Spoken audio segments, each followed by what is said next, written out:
Chicago येथे 1893 साली झालेल्या पहिल्या जागतिक धर्मसंसदेसमोर जैन धर्माची महती कथन करणारे वीरचंद राघवजी गांधी हे महान जैन अभ्यासक होते.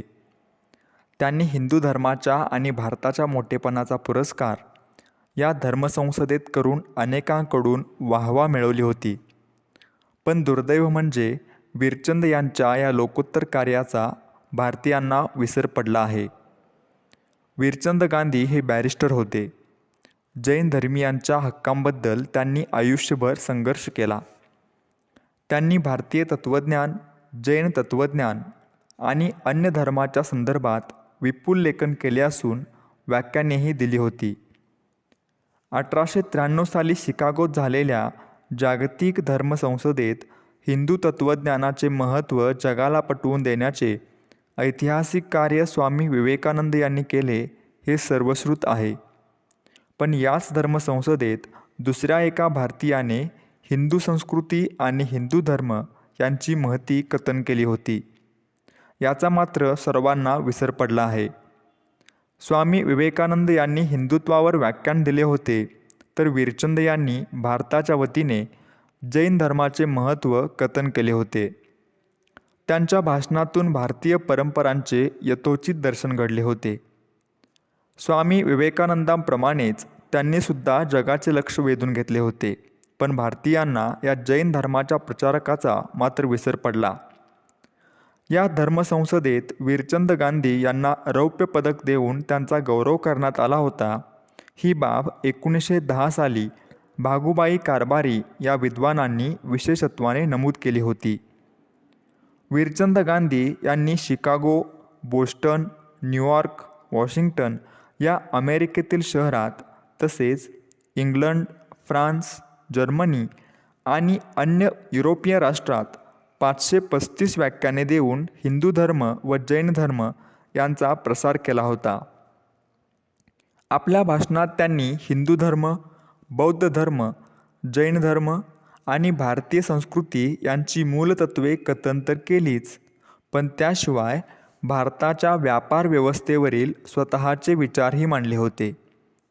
भारताची आर्थिक भूमिका, भारतीय संस्कृतीचा इतिहास, खाद्य संस्कृती, योग आणि मनाची एकाग्रता, मोहिनी विद्या, ज्योतिषशास्त्र आणि शाकाहार हे त्यांच्या व्याख्यानाचे विषय असायचे. अमेरिकेला जाणारे ते पहिले गुजराती नागरिक होते, तेव्हा त्यांना अनिवासी गुजरातींचे जनक म्हणणेच योग्य ठरेल. आज अमेरिकेत गुजराती समाज हा मोठ्या संख्येने आढळून येतो आणि तो अत्यंत सधन समाज समजला जातो. असे असूनही वीरचंद गांधी यांच्याविषयी फार कमी माहिती उपलब्ध आहे. सुप्रसिद्ध विनोदी लेखक मार्क ट्वेन हे सुद्धा वीरचंद गांधी यांच्या भाषणाने प्रभावित झाले होते. मार्क ट्वेन यांच्या भारताच्या दौऱ्यात वीरचंद गांधी हे त्यांच्या समवेत अनेक जैन मंदिरांच्या भेटीवर गेले होते. ही घटना 25 जानेवारी 1896 असून आपल्या बफेलो एक्सप्रेस या लेखातून मार्क ट्वेन यांनी या भारत भेटीबद्दल लिहिले होते. वीरचंद गांधीविषयी महात्मा गांधी यांनी लिहिले, मुंबईत असताना मी एकीकडे भारतीय कायद्याचा अभ्यास करीत होतो व दुसरीकडे आहारशास्त्रावर प्रयोग करीत होतो. या प्रयोगात वीरचंद गांधी हे माझ्यासोबत होते. त्या काळी वीरचंद गांधी हे सॉलिसिटरच्या परीक्षेचा अभ्यास करत होते. त्यामुळे ते मला वकिलांच्या आणि बॅरिस्टरांच्या बऱ्याच गमतीजमती सांगत असत. अनेकदा महात्मा गांधींना शिकागोमधून पत्र येत.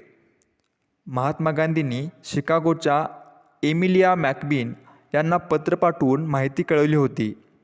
आपल्या पत्रात महात्माजींनी लिहिले होते, मॅडम, तुमच्या पत्राबद्दल मी आभारी आहे, पण तुम्ही मला ज्या गोष्टीचे श्रेय देत आहात त्यासाठी मी मुळीच पात्र नाही, कारण ते गांधी वेगळेच आहेत. आमच्यात केवळ नामसाधर्म्य आहे. ते आता हयात नाहीत आणि त्यांच्या मागे त्यांचा एकच मुलगा आहे. अमेरिकेला प्रथम भेट देणारे तेच होते. मला ते सौभाग्य अद्याप पावेतो लाभलेले नाही. इंदिरा गांधी यांनी नंतरच्या काळात वीरचंदजींचे नातू धीरज गांधी यांची भेट घेऊन वीरचंद गांधींच्या योगदानाबद्दल आदर व्यक्त केला होता.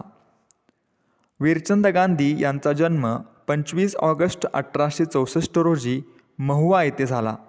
त्यांचे वडील हे व्यावसायिक होते. त्यांना 14 भाषा येत असत. वीरचंद यांनी कायद्याचा अभ्यास करून वकिली करायला सुरुवात केली होती.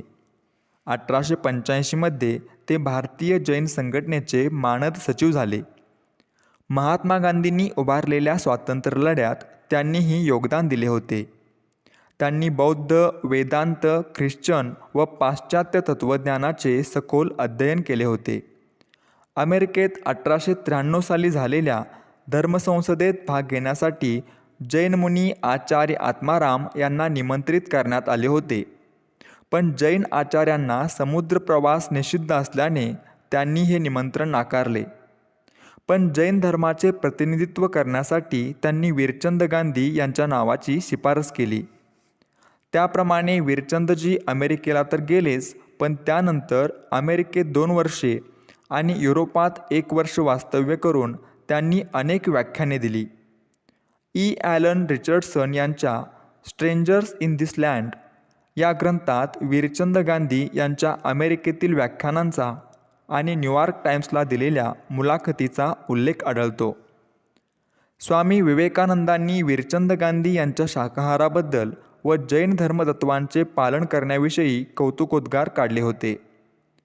जुनागडचे दिवाण हरिदास देसाई यांना 1894 साली शिकागोहून पाठवलेल्या पत्रात स्वामी विवेकानंद लिहितात, वीरचंद गांधी या जैन सद्गृहस्थांना तुम्ही मुंबईपासूनच ओळखता. ते येथील अमेरिकेतील थंड हवामानात देखील शाकाहाराशिवाय काहीच घेत नाहीत. आपल्या देशाविषयी आणि धर्माविषयी ते सतत बोलत असतात. या देशातील लोकांना त्यांनी जिंकून घेतले आहे. वीरचंद गांधी यांनी सातत्याने जैन तत्त्वज्ञानाचा आणि भगवान महावीरांच्या तत्त्वांचा पुरस्कार केला. हर्बर्ट वॉरेन या अमेरिकन माणसाने त्यांच्याकडून जैन तत्त्वज्ञान शिकून तर घेतलेच, पण जैन धर्माचा स्वीकारही केला. त्याविषयी त्यांनी हर्बर्ट वॉरेनचा जैन धर्म हे पुस्तकही लिहिले. वीरचंद गांधी यांनी गांधी फिलॉसॉफिकल सोसायटी आणि society for the education of women in India या संस्थांची स्थापना केली होती. ते न्यायमूर्ती महादेव गोविंद रानडे आणि सर नारायण चंदावरकर या 2 विचारवंतांशी जवळीक साधून होते. वीरचंद गांधी यांचा फुफ्फुसातील रक्तस्रावाने 7 ऑगस्ट 1901 रोजी मृत्यू झाला. 1964 साली त्यांच्या स्मृतिप्रित्यर्थ एक वस्तुसंग्रहालय उभारण्यात आले.